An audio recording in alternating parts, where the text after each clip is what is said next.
Hoy vamos a meternos de lleno en un caso que paralizó por completo a una ciudad.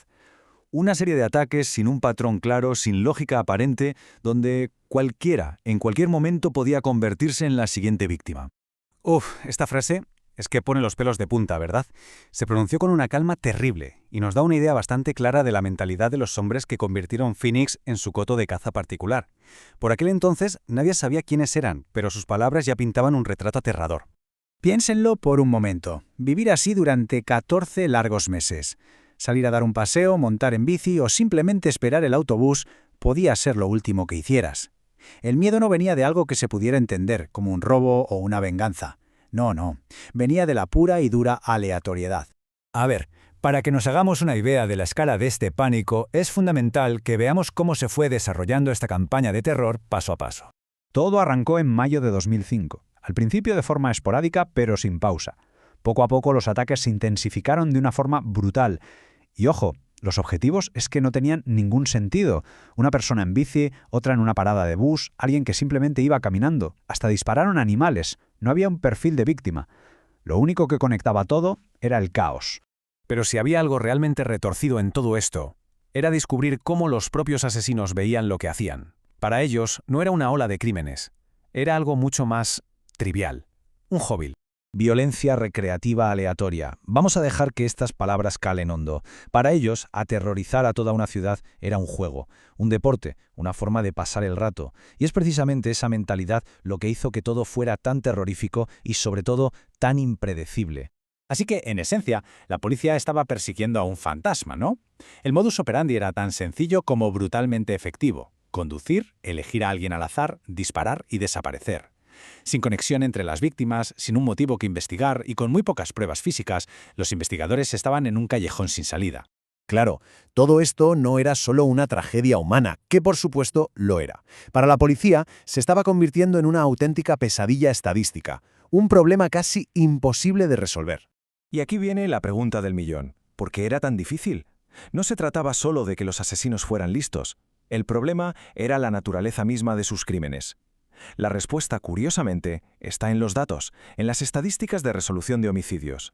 Pues miren, según el proyecto de resolución de homicidios de Phoenix, hay, digamos, dos grandes tipos de asesinatos. Por un lado, los expresivos, que nacen de una emoción, como una pelea. Suelen dejar un rastro, porque la víctima y el asesino se conocen.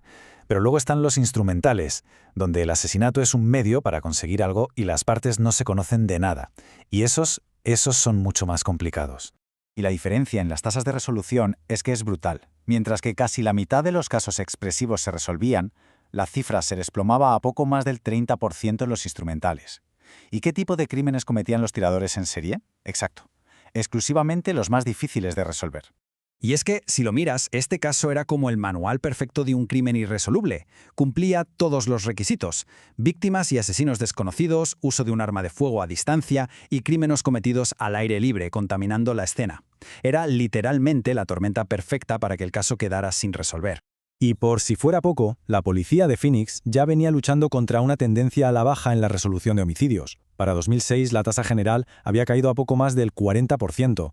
O sea que no solo luchaban contra asesinos fantasma, sino también contra unas estadísticas que jugaban totalmente en su contra. Pero entonces, justo cuando parecía que no había salida y que la investigación estaba completamente atascada, el caso dio un giro de 180 grados. Y no fue por la ciencia forense, sino por algo mucho más humano: la conciencia. Porque la pista que lo cambió absolutamente todo no salió de un laboratorio de alta tecnología, no, salió de un lugar tan normal y corriente como la barra de un bar de mala muerte, gracias a una confesión entre copas y remordimientos.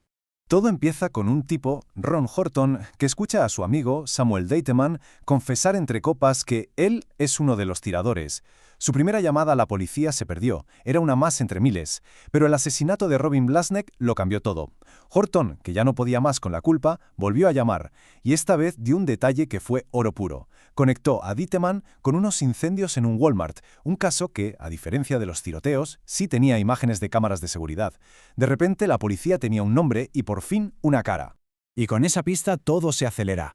La investigación coge una velocidad de vértigo y las piezas del puzzle empiezan a encajar.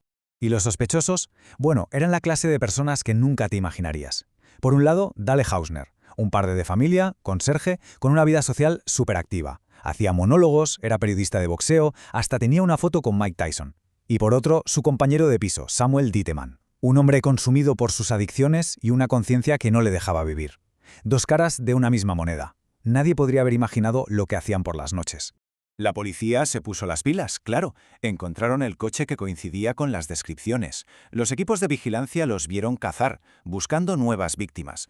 Pero el hallazgo de esa bolsa de basura fue oro puro, un casquillo y un mapa de la ciudad con sus puntuaciones marcadas. Esa era la prueba que necesitaban para poner micrófonos y meterse de lleno en su mundo. Y lo que escucharon fue de película de terror.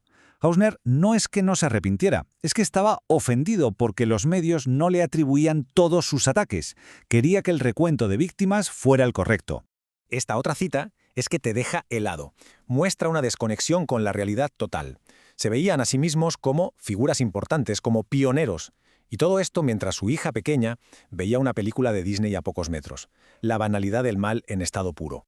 Y así, de repente, todo encaja. El círculo se cierra. La voz de la cita con la que empezamos tiene ahora un nombre: Samuel Dietemann. Con esa grabación en sus manos, la policía ya no tenía ni la más mínima duda. Al final la justicia llegó y fue contundente. Dale Hausner recibió 6 condenas a muerte. Samuel Dietemann, que acabó testificando contra él, fue condenado a cadena perpetua. E incluso el hermano de Dale, Jeff, que participó en algunos ataques, recibió una pena de 25 años. Pero la historia no acaba del todo en los juzgados. En 2013, Dale Hausner decidió poner su propio punto de final, suicidándose en el corredor de la muerte. Un final abrupto y oscuro para un hombre que, por puro deporte, hundió a toda una ciudad en una pesadilla de la que tardaría años en despertar.